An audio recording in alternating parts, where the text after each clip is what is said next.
afternoon, guys. What's going on? What's cracking? Today, I am out in the garage right now, but I'm heading out to a very special place today. Gonna go see my buddy Jason. I haven't seen him in a long time. Back when I was actually having my Supra worked over there, they did all the welding and stuff originally back in 2014. One of the guys over there, Austin, actually did all the welding. So I'm going over there, like the title says, you see that white Supra right now? That's what I'm gonna go see. I'm going to pick up some brakes for the Supra because I'm going to be switching over to TT brakes. Now, if you guys have been following the channel, you'll know that I tried to do a little burnout back in the day and it wouldn't hold. So that was largely attributed to the fact that I have NA brakes, and no matter how hard I held it, no matter what I did, it would push the car. I mean, I could literally be standing on the brakes and it would just keep pushing while I was trying to do the burnout. I think the tires one or too wide, too sticky for what I have in the front. They just weren't enough for what the rear tires were to keep pushing the car. So I'm going to be going to twin turbo brakes in the car, and I'm also going to get them custom powder coated. So when I go over there, I don't know, I'll let you guys think about it right now. What color should I do? I'll pop up a couple colors here for you right now. So here's the colors, guys. Here's what I'm looking to do. Here's some different ideas. Obviously, some of these are Supra brakes and some of these are just random brakes in general, but I'm trying to do something different with the car, some random bright colors, something that makes the car really pop and stand out. I'm always very conservative. I'm always very like clean and positive looking, but I want to do something that makes the wheels pop because I'm going to be going to those new work wheels, and I want something to make them look beautiful and pop and make the car unique in itself. Supras are a unique car, but I like simplicity and clean, so I haven't gotten anything wild and it needs something to make it mine. So I'm hoping this really does it. But like I was saying, I got some other stuff here too. I got some packages in the mail and I got my bolts. So if you guys watched my last video, I was bitching about the cost of bolt prices here. I'm just looking at it now. Everything makes sense. Literally everything on this says the worst words you want to hear in the car world: special ordered. So it means the price is through the fucking roof. And unfortunately, all the bolts that I did destroy were custom bolts. There wasn't something I could go down to, say, Lowe's or Fastenal and get.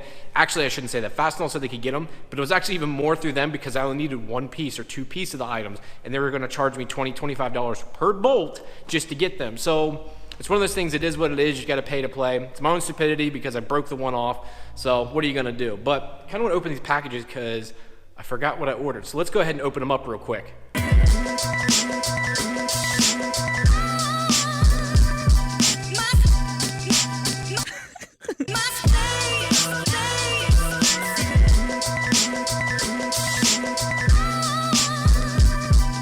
I was wondering what the last package was here. It had this gray cover on it, but it's my new Oxbeam LED lights. Gonna be putting those in the MR2 here.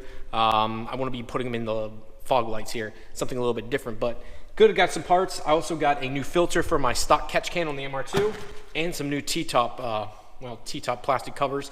These actually go in and attach the covers that go inside. The little clips broke on mine. They kind of stayed up. Sometimes they fell down. I'd be driving and hit a bump real hard and they would just fall down. So I'm just going to replace them all together. They're like $5. So it's kind of worth just to replace them, and now I don't have to worry about it. I mean, they were probably, they are 25 some years old, so it's probably a good thing to replace. So again, Vibrant, this is for the stock catch can. We got that, and then these, like I said, go, well, let's cut this open, see if I can do this one-handed here. Come on, don't cut toward yourself, don't do what I'm doing. See if I can get this.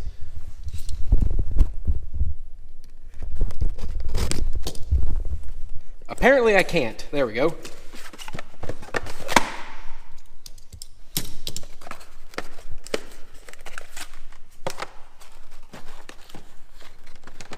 Wow, these come with little ballast too. This must be, they must need resistors or something for these.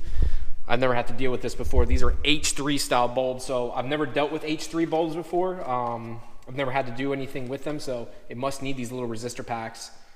It says it's an input voltage. Okay, it must be a voltage thing. Hopefully this works, and hopefully it works and looks half decent when this is all done. But I'm gonna quit rambling on here. Let's go ahead and head over to Jason's place and let's go take a look at his Supra and go pick up my darn brakes already. All right, guys, I'm now over here at, Jason's shop. Right now picking up the brakes. So here's the brakes I just picked up. They're gonna need powder coat. I'm not even gonna take them out because you can see there's crap all over my hands. But one thing Jason did include is a rebuild kit for them, which is very handy as these are getting powder coated. Again, guys, you're gonna have to help me pick out a color here for this, but I'll get those powder coated and this should be good. But one thing I wanted to go over with you is these two things. Hardtop, original 6-speed Supra that has been, how many years now has it been down? It's off and on, but it's been down by 2 to 3. 2 to 3 years now? I feel like it's been longer than that because I came in 2014 and it looked like this. Yeah. It gets on the road and I tell Yeah, I mean, it goes through many phases. But this is original 6-speed, hardtop. You got the Getrag sitting right here, guys. That's $10,000 sitting on the ground.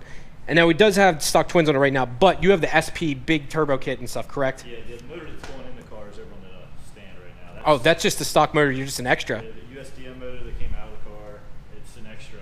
He just has extra motors. Like I'm like trying to find another motor. He just got extra motors. No big deal, you know. Just let him sit there. But yeah, I mean, this car has literally everything. Everything's been cleaned up inside. He's got the Bucklemoor brake booster delete. Everything's sprayed underneath, nice and black. Got the extended ARP hardware. Everything is like, this car is literally like brand new. Now, he's already talked about it too. The outside's going to be getting painted, so you can't really mind the dirt and dust and some of the scrapes and bruises. But the car is clean. One-piece drive shaft down underneath here. Car is very nice. 3.4, 3.4, yeah. Stroked out Brower crankshaft. Has CP pistons, 10 going 10-to-1. COREL HD rods, built by Accelerated Performance. Don did the motor for me. I actually bought it from out west from a shop, sent it to him. He looked it over, found a couple issues, redid everything for me, did a great job. The head is obviously VVTi. Had Dave Castillo at Head Games do the work for me, just a pocket port on the head, and then Feria valve train, Kelford cams, pretty straightforward. I have an SP manifold that I'm putting on the car. It's going to run a 76, 75, Gen 1 ball bearing GT42 style, Virtual Works intake manifold. I'm looking to hit probably around 1100 on the turbo to see where that takes it, and hopefully I don't want any more than that. 1100 is a ton of power, and you're doing it right by going over, because like you said, you have your stock motor over there, which is non-VVTi. Right. And I'm assuming you went VVTi just like everyone else, for the fact that it gives you that great, especially for a street car, you get that down low that's fantastic. You're not going very aggressive cams then, are you? Yeah, they're 272s. There's okay. Yeah, they're like 272, 282 around there. Okay. I actually kind of modeled this off of Bob Wilkinson's car. I was following his project, and it kind of inspired me to build this. He did a very similar job with the 3.4 VVTi. Quick spool valve setup, and I was kind of happy with the results that he got. He was using a 6870 great turbo for the street, kind of falls off on the top end, and I was looking for something a little bit more, so I went with the 7675. So we'll see where that ends up. Now, what were you saying about the head? You said you had an issue? Yeah, I had an issue, and I really think it was on my part, on the installation with the high lift cams. Everything that I purchased for the motor, I was trying to purchase to keep it a non-interference motor. Unfortunately, it turned out to be an interference motor, and when I bolted the cams down, I had the crank per OEM manual to top dead center, bolted it down, and the number 6 cylinder pressing down on the valves actually bent the valves as I was tightening down. It was hard to notice, especially when you're dealing with upgraded springs. It's hard to tell if you're actually doing that, but I did. Dave at Head Games was great about it. I told him the issue. I wasn't really sure why it happened. We went over everything. He came back to me, replaced the valves free of charge, sent everything back to me, spec'd the head. So big ups to Dave. That was a big improvement, big help. All right, so I guess overall goal would be just to get the car up and running. It's been down so long. I want to actually get some enjoyment out of it. It's a lot of time, a lot of money. I think a lot of people don't understand what it takes to build a car. And some people do it to different levels. Unfortunately, I picked the expensive long-term level, and I just want to get some enjoyment out of the car. Overall goals, I'm looking to make probably around 1,100 of the wheels, and it's going to be mostly a street car, a weekend warrior. Take it to the strip. I do want to get a personal best. It is caged, and it is set up. I got a drag suspension, H-cast drag coilovers on the car, so it is going to be set up. The subframe, it's got stiff powerhouse racing. Mounts in it, as far as the rear end is mounted with the solid mounts, the subframe is mounted with the solid mounts, and it has the drive shaft shop 9-inch conversion of the car. So if plans do change and I decide to go more race with it, I can change my final gearing and shouldn't be a problem.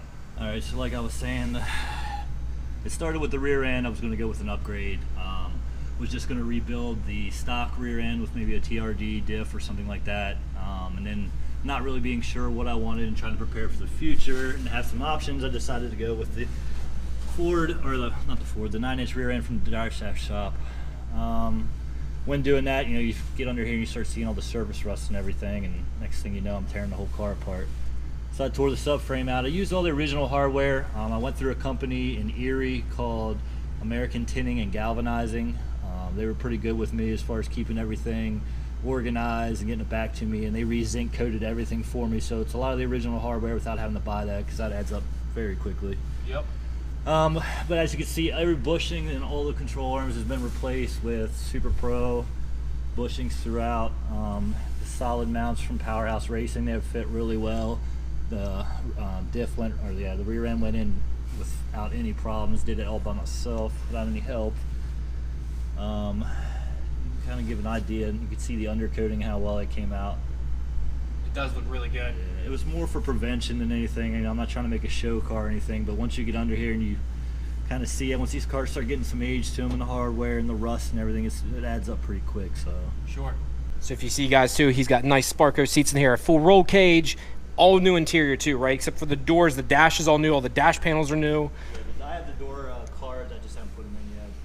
He's got new door cards too. Like, that's all this stuff. A lot of this stuff is discontinued. I think the dash is 100% discontinued now. So that to me is a big deal. Everything's not ripped up too. Everything fits real nice. I wish my car was this nice. It's kind of pissing me off, to be honest. By the way, guys, I'm not avoiding the 240 over here sitting. This is actually Sean's. Does Sean still come by all that often, or I mean? Yeah, he's in the shop a good bit. So. As you can see, this car, there's no, I mean, this is kind of like that. There's no money, so what's the word I'm looking for here? Saved or held back? I mean, every dollar has been spent. You get a Hypertune intake manifold. I believe this is a DOC racer. This might be, it might be a JDL too, because Sean's originally how I got my JDL auto design manifold on my car. I know he had switched up the turbo last time I was here. That was 3 years ago. And to be honest, not a whole lot's changed in 3 years on this car. It seems like a lot is the same. Yeah, I think he just recently, he had 6870 on it and just tore it off to put a 7685. Holy cow! It's going to be more of a drag car, I think his plans are. So yeah, I'm digging the quick release too he has on this, and I see he did a brake booster delete. He's got a lot of quality stuff on this too. The car just looks nice also. He actually has the same wheels. So I ordered the same freaking wheels for my car. Well, which ones are these? Meisters? No, these are SSRs. I ordered Workmeisters for mine, which they literally look the same. Yeah. Oh, yeah, Kachin, you're talking to me. Have you seen this lately? Oh, I just, sent out every bolt to have re-anodized and taken care of, and, everything looks nice and new again. You got to do that, my car doesn't look like this. This car is mint. Again, guys, this is a kooky S14. I know I'm all over the place here tonight, but I'm just trying to, absorb all of this right now because, I'm in heaven. It's not very often I get to hang out with someone that actually has a Supra and actually has one that's way, way nicer than mine. I'm not saying mine's the nicest, but this car is pretty fucking mint compared to mine. But I digress. I'm going to go ahead and get off here, guys. Thank you very much for tuning in today. I had a great time looking at these cars. This is pretty fucking awesome. I got to come over here. Let me know what you think about the brakes. What color should I do? Again, check back there from earlier. I popped up the colors I was looking for. Let me know which color should I pick. Also, do me a favor, go down below, check out the Facebook and Instagram. If there's anything you need, just hit me up. Thank you guys very much, and I'll talk to you later.